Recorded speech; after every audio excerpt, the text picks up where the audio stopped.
Bueno, no tuvo mucha repercusión en los medios, pero fíjense ustedes que en la región de Antofagasta se inauguró la planta CM1. Y ustedes dirán, ya, ¿qué es la planta CM1? Bueno, la verdad es que la planta CM1 es la planta de radiación solar del desierto de Atacama más grande que se ha construido hasta ahora. Es decir, estamos hablando de más de casi 900.000 paneles fotovoltaicos desplegados en 435 hectáreas, y todo esto, para dejarlo aún más claro, equivale a nada menos que más de 600 canchas de fútbol. CM1, de la alianza del grupo francés EDF y la firma chilena AME, Andes Mining y Energy, tiene una capacidad de 480 megavatios, generando además energía suficiente para dar abastecimiento eléctrico a 500.000 de hogares. Y claro, la pregunta que uno se hace, y sobre todo porque ya a partir del 1 de agosto vamos a sentir, ¿no es cierto?, las cuentas de la luz, el alza en las cuentas de la luz. Bueno, ¿tendrá esto impacto en los precios? Se lo vamos a preguntar a nuestro siguiente entrevistado, Patricio Valdivia, académico del Departamento de Ingeniería Eléctrica de la USACH, ingeniero eléctrico de la Pontificia Universidad Católica de Valparaíso, además doctor en biosistemas de ingeniería de la Universidad de Arizona, Estados Unidos. Patricio, ¿cómo estás? Muchas gracias por estar con nosotros en Sin Pretexto esta tarde. Hola, ¿qué tal, Mirna? Muchas gracias. Patricio, lo primero, por favor, ayúdanos a dimensionar la importancia que tiene la inauguración de esta planta, que es una pena claro, que no se haya logrado dar a conocer, pero aquí para eso estamos nosotros. Pues a ver, ¿por qué es importante?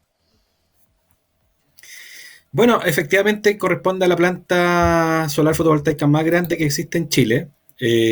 Convengamos que se han instalado plantas solares grandes en los últimos años, ¿cierto?, en Chile, dadas las bondades que tiene nuestro desierto de Atacama, sobre todo. El año pasado se inauguraron un par de centrales en torno a los 350 megawatts, estamos hablando de las centrales Campos del Sol, ¿cierto?, y Huanchoy de Enel.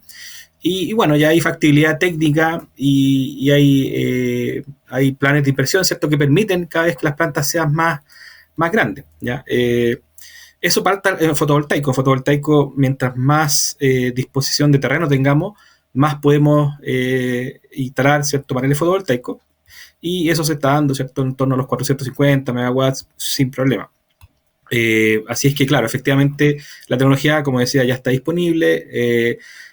Los espacios que disponen la empresa, que compra la empresa, o bien se están también consiguiendo estos permisos, ¿cierto?, a través de los ministerios, ¿cierto?, para poder instalar en paños fiscales, ¿cierto?, estas plantas fotovoltaicas. Por lo tanto, el impedimento del terreno disponible hoy en día ya está no siendo un obstáculo para poder instalar este tipo de centrales que son grandes, ¿ya? Solo para tener un orden de magnitud, estamos hablando del orden de no sé, 300 en términos de espacio, ¿cierto? Estamos hablando en la comparativa, ya que venimos saliendo de la Copa América, lo cual no fue muy bueno para Chile. Estamos hablando alrededor de 350 más o menos canchas de fútbol, ¿ya?, en este tipo de plantas. Yo me había ido un poquito más me había puesto el doble, pero estos son como 300, claro, yo había dicho 600 canchas de fútbol, bueno, pero son 300 igual, importante, ¿no? Ahora, cuéntanos, Patricio, vamos a hablar sobre cómo se transmite, cómo llega esto al sistema, digamos, de transmisión, pero quiero entender, porque aquí estamos hablando de la generación.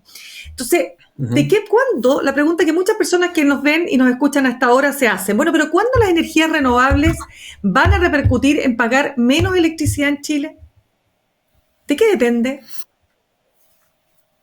Súper buena pregunta, Mirna, y tú me estás llevando a un plano medio político-económico, ¿cierto?, que sobre todo está pasando hoy en día últimamente con la aprobación de esta ley, ¿cierto?, para los subsidios, para las tarifas eléctricas, ¿cierto? Es un tema complejo, pero yo por lo menos te puedo informar desde el punto de vista más económico, ¿cierto?, que estas inversiones se ven reflejadas muchas veces 5 años a posteriori, ¿cierto?, de lo que corresponde de la fecha de instalación. Solo cuando estas plantas son instaladas, por ejemplo, estas inversiones son realizadas en el marco de los pliegos regulatorios, ¿cierto?, de las empresas, por ejemplo, distribuidoras, claro, ahí efectivamente puede tener una repercusión en las tarifas que pagan los clientes finales, de las zonas de concesión, estamos hablando de la empresa distribuidora. No obstante, eso no es lo único, no es el único mercado. El mercado de la energía en Chile abarca clientes regulados, ¿cierto?, que son las distribuidoras, pero también abarca clientes libres, que son los clientes sobre cierta potencia, ¿cierto?, que permite entonces negociar directamente con la generadora, y ellos pactan un precio que es entre privados. Es muy difícil saber ese precio, por ejemplo, entre una minera y una empresa generadora, como esta, la que se acaba de instalar hace poco. Es muy difícil saber el precio que se paga finalmente por esa energía, porque es un negocio entre privados, y ellos tienen bajo 7 llaves, excepto el precio que se pactó, porque se negocia, ¿cierto? Ajá, eso es lo que se conoce como PPA, es un PPA, es un contrato de suministro de energía, en el cual entre dos privados se llega a un acuerdo. Lo que pasa es que las reguladoras obedecen a otro esquema regulatorio que tenemos en Chile, ¿cierto?, que obedecen a una licitación que hace la Comisión Nacional de Energía cada cierto tiempo, y se licitan bloques de energía, ¿cierto?, desde las generadoras a clientes grandes, que en este caso son las distribuidoras, para los clientes finales, que son los clientes regulados. Nosotros mismos pagamos en tarifa BT1, ¿cierto? Y eso es un proceso mucho más transparente, se dan a conocer los precios, ¿cierto?, que se alcanzan, por lo tanto es un proceso que uno más conoce, y ese proceso es el que debería tener implicancia, ¿cierto?, sobre las tarifas que pagan los clientes regulados. Pero el otro gran bloque del negocio eléctrico, que son los clientes, ¿cierto?, libres, pactan directamente con la reguladora, y ese precio las mineras, es bien dices tú. difícil. Claro, esas son las mineras, por ejemplo, ¿no? Claro. Los clientes sobre 5 megawatts están obligados a ser clientes libres. Entre 500 watts, ¿cierto?, entre 500 kilowatts de potencia instalada y 5 megawatts, uno puede optar a ser cliente libre o cliente regulado. Bajo 500 kilowatts, uno debe ser cliente regulado, por lo tanto se somete a este esquema que te expliqué de las licitaciones de la Comisión Nacional de Energía. Por lo tanto, hay un amplio espectro de clientes que efectivamente ellos negocian con su poder de negociación el precio que finalmente se pacta con la generadora. Uh-huh. Claro, pero Patricio, para entender un poco la importancia entonces de esta gran, digamos, este gran proyecto de paneles fotovoltaicos, el más grande hasta ahora en el norte, estamos hablando de la región de Antofagasta, quiero preguntarte cómo se produce el traspase, ¿no? ¿Cómo se inyecta esta energía a la transmisión, o sea, al sistema? ¿Cómo se hace ese proceso? Bueno, esta central está ubicada en la zona de María Elena, ¿cierto?, en el pleno desierto de Atacama, y estas centrales se conectan, ¿cierto?, al sistema de transmisión nacional que se conoce, a una subestación, ¿cierto?, que es parte del sistema nacional. Por lo tanto, estas centrales, estos paneles fotovoltaicos, primero se conectan, ¿cierto?, a sus inversores, que conecta de corriente continua a corriente alterna, y luego este conjunto de inversores se conecta a un transformador que iguala el nivel de tensión existente en la zona. Por ejemplo, si la zona es de 220 kV, 220.000 volts, esta central fotovoltaica adapta su nivel de voltaje, su nivel de tensión, ¿cierto?, al nivel de conexión, ¿cierto? Si esta línea es de 220 kV, se conecta entonces a través de este transformador y eleva la tensión de todo este parque fotovoltaico a 220 kilovolts para conectarlo entonces a esta línea de transmisión existente. Si la línea es de 110 kV o de 500 kV, da lo mismo, técnicamente está resuelto eso, se conecta a un transformador distinto para que se pueda conectar este parque fotovoltaico, ¿cierto?, entonces con este nivel de tensión existente en la zona. Uh-huh. Claro, pero Patricio, es cierto que nos faltan, como quien dice, las carreteras de transmisión que no están listas, y por eso también hay un problema de que se nos pierde mucha energía. O sea que según tengo entendido, corrígeme si no estoy en lo correcto, se pierde alrededor del 30% de las energías renovables que se producen en Chile. ¿Es así? Eso es verdad, Ese fenómeno que tú mencionas se conoce como vertimiento energético y se produce lisa y llanamente por un tema de congestión, ¿cierto?, que no es posible, es decir, esto es oferta-demanda, Mirna, esto es tan simple como eso, oferta-demanda, cuando la oferta es mucho más alta que la demanda, ¿cierto?, hay un desbalance y eso hace que los precios bajen. Y pasa en todo sentido, con los alimentos, ¿cierto?, con el combustible. Y ahora con la electricidad. Hay tanta oferta, ¿cierto?, en el norte de Chile, dado el potencial que tenemos allá, que hay mucha más oferta, hay mucha más generación de energía eléctrica mediante energía solar fotovoltaica que demanda que pueda ser transmitida por esta línea de transmisión. Por lo tanto, esta línea que yo te he comentado, 220 kV o 500 kV en la zona de María Elena, ¿cierto?, no es la única central esta, sino que llegan muchas otras centrales fotovoltaicas a querer instalarse en el sistema de transmisión nacional. y no dan abasto, ¿cierto? Porque las líneas tienen un límite técnico de transmisión, por lo tanto no pueden evacuar toda la energía generada de todas las plantas fotovoltaicas, y se produce un desbalance de oferta versus demanda, y hace que los precios tiendan a bajar, y muchas veces el día llegan a cero, ¿cierto? El costo marginal en esas barras, haciendo que haya un superávit de oferta, y eso se conoce como vertimiento energético, ¿ya? En la práctica es parecido, ¿cierto? El concepto de vertimiento viene de las centrales de la represa, hasta cuando abrían las compuertas y salía el agua, ¿cierto? Es un vertimiento hídrico. El vertimiento renovable solar es cuando tú desconectas varios inversores de las plantas fotovoltaicas para que no inyecten esa energía al sistema de transmisión nacional, porque está limitado. No podemos evacuar toda la energía generada del norte hoy en día al sistema de transmisión nacional. Ese es el tema de fondo. Eso es una P. No, sí, eso es un tema súper complejo. Estamos conversando con Patricio Valdivia, académico del Departamento de Ingeniería Eléctrica de la USACH.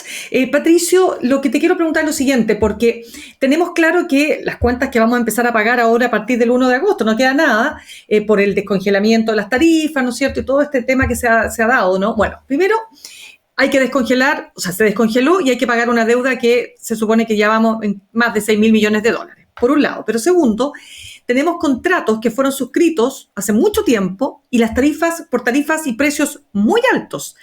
¿Cuándo, dirías tú, se va a empezar a notar, nuevamente te hago la pregunta, con todo este marco, ¿no? ¿Cuándo se va a empezar a notar estas energías renovables, que somos pioneros en América Latina? ¿Cuándo vamos a empezar a notarlo en la cuenta de la luz?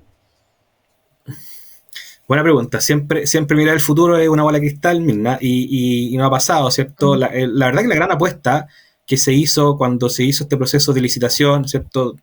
Horario, donde permitió que las renovables ofertaran a las licitaciones que te comento yo de la Comisión Nacional de Energía, y eso fue un récord mundial. El año 2016, ¿cierto? Cuando se produjo esta licitación importante en Chile, fuimos top mundial de los precios más bajos en generación de energía a través de energía solar fotovoltaica. Marcó un récord, me recuerdo, en torno a los $32 megawatt hora, ¿cierto? Un récord mundial que fue publicado en todo el mundo al día siguiente. Pero eso trajo como consecuencias que como hay un desfase de años, 5 años, ¿cierto? Son los compromisos que se tienen que llevar a cabo. Cuando tuvieron que entrar en vigencia esos precios, ¿cierto? Se encontraron con que la realidad no era tan atractiva como cuando se licitó hace 5 años atrás. Por lo tanto, eso ha generado inclusive que empresas de generación, ¿cierto? Fotovoltaica hayan quebrado en Chile. Por primera vez han quebrado empresas eléctricas, ¿cierto? Ya llevamos 2 empresas que se han tenido que declarar en quiebra porque no pueden cumplir con sus compromisos económicos, ¿cierto? Debido a las exigencias de precio que ellos prometieron 5 años atrás y el cambio de escenario económico que existe en Chile 5 años después. Entonces es muy difícil calzar lo que uno oferta hoy y lo que va a pasar 5 años después. Lo que vino 5 años después en Chile y en todo el mundo fue efectivamente una recesión terrible, ¿cierto? Una inflación también terrible, producto de la pandemia, vino pandemia, crisis social. Entonces, claro, si tú me preguntas 5 años atrás, ¿alguien hubiese predecido que hubiese pasado todo eso? No, ni siquiera las mejores unidades de riesgo de las empresas, que suelen tener áreas bien importantes, ¿cierto? Con analistas de riesgo, no se hubiesen dado cuenta de estos fenómenos. De hecho, pasó este fenómeno que a partir del año 2022 tenemos 2 empresas que se han declarado en quiebra, ¿cierto? Producto de estos compromisos económicos que no pueden llevar a cabo, ¿cierto? Dado los cambios del modelo económico. Entonces, si tú me preguntas cuándo vamos a tener precios atractivos para la gente, ¿cierto? Claro. Lo que puede hacer es mirar al futuro. ¿Y qué pasa? Que lamentablemente, no sé si lamentable o malo, digamos, los que pueden solventar un poco estos vaivenes y esta incertidumbre son las empresas que tienen mayor espalda financiera y son las empresas grandes, ¿cierto? Que también ofertaron hace 5 años precios súper atractivos, pero que no se han visto sometidos a este esquema de quiebras. ¿Por qué? Porque tienen espalda financiera, tienen inversión en infraestructura hace bastantes décadas en Chile, por lo tanto, solventa un poco la pérdida o los compromisos económicos con otras infraestructuras y con otros niveles de inyección. Eso se llama excedentario y deficitario. Está súper conocido ese fenómeno. Y cuando tú tienes un compromiso económico y no puedes cumplir, te declaras deficitario y tienes que salir a comprar, por ejemplo, al mercado spot. Cuando tienes de sobra, tú te declaras excedentario y sales a vender energía. Entonces, hay un mercado que está súper establecido en Chile, donde efectivamente las empresas más grandes, con mayor espalda financiera, ¿cierto? Y con mayor infraestructura energética, pueden solventar mejor esos vaivenes, ¿cierto? Producto de la incertidumbre económica. Las empresas chicas, lamentablemente, no han podido es un tema eso y se han producido estas quiebras, ¿cierto? En Chile. Totalmente. Déjame dar algunos datos, Patricio, para dimensionar cuán interesante es y cuán importante, ¿no es cierto?, es en Chile el consumo, pero sobre todo la creación de energía renovable. Fíjate, 27,7% de la energía eléctrica generada en Chile es solar, 13,6% es eólica, 22% proviene de fuentes hídricas en el sistema eléctrico nacional, mientras que los combustibles convencionales como el petróleo, el carbón y el gas representan el 34,7%. Con estas cifras, ¿cuán cerca, dirías tú, y cuánto nos queda para acercarnos nosotros como país, por cierto, para lograr esta meta de la carbono neutralidad al año 2050, es decir, emisión cero de dióxido de carbono? Muy buena pregunta, muy buena pregunta. Yo creo que estamos en un buen track, ¿cierto? Se ha declarado, hay un plan de descarbonización en Chile, ¿cierto? Liderado por el Ministerio de Energía, en el cual, al cual han adherido, ¿cierto?, varias empresas energéticas y se han desconectado efectivamente, físicamente del sistema eléctrico centrales carboneras, que es el principal target de este plan de descarbonización son las carboneras, ¿cierto?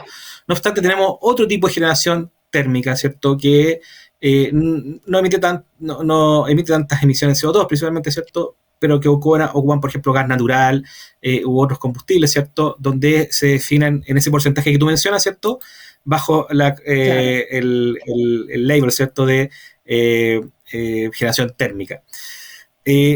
Esas centrales que están un poco emitiendo emisiones muy bajitas de CO2, pero que emiten otros contaminantes, ¿cierto?, vienen producto de la combustión del gas natural y que es un poquito menos invasivo, ¿cierto?, menos contaminante que el carbón definitivamente. No son parte del plan de descarbonización de estas centrales. Por cuanto hay un tema técnico, que estas centrales que tienen un sistema de almacenamiento de combustible in situ, son las centrales que se declaran centrales en base, ¿ya? Es decir, tú la puedes disponibilizar en cualquier momento, eso es. ¿Ya? Hoy en día en Chile, a pesar de estos números asombrosos, ¿cierto?, el mes de mayo alcanzamos más del 50% de generación renovable instantánea, y bueno, hoy en día el 66% de la capacidad instalada de Chile es renovable, ¿ya? No obstante, necesitamos un poquito más de esta generación en base que te comento yo, que venga de centrales termoeléctricas de ciclo combinado o con gas natural, ¿cierto?, para que suplir las necesidades propias del día a día, ¿cierto?, el cual no puede ser suplido simplemente con energía solar y eólica, que son tecnologías que se conocen como variables e intermitentes. ¿Ah? Cuando existe recurso primario, sol o viento, existe generación de esas tecnologías. Por lo tanto, es muy difícil almacenarlas, ¿cierto? Tú no las puedes almacenar si no tienes dispositivos como los BESS, hidrógeno verde, ¿cierto?, para almacenar esta energía y utilizarla cuando tú quieres. Cuando eso no se dé, no podemos prescindir todavía de la generación térmica en base. ¿Ya? Eso es una realidad para Chile. Totalmente.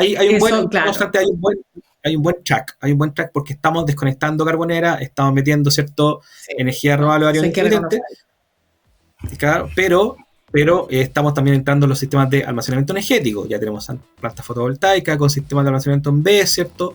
Y eso haría más fácil ir sacando esta generación térmica en base, que es menos contaminante, digámoslo, pero que sí también están invitadas, ¿cierto?, a desconectarse en algún momento cuando ya tengamos la suplencia técnica que se requiera para tener esta energía en base necesaria para el sistema eléctrico. Totalmente. Patricio Valdivia, académico del Departamento de Ingeniería Eléctrica de la USACH, ingeniero eléctrico de la Universidad Católica de Valparaíso, además doctor en Biosistemas de Ingeniería de la Universidad de Arizona, Estados Unidos. Muchísimas gracias por traernos este interesante tema a Simple Texto. Perfecto, muchas gracias, Mirna, y bueno, estamos en contacto, que estés bien.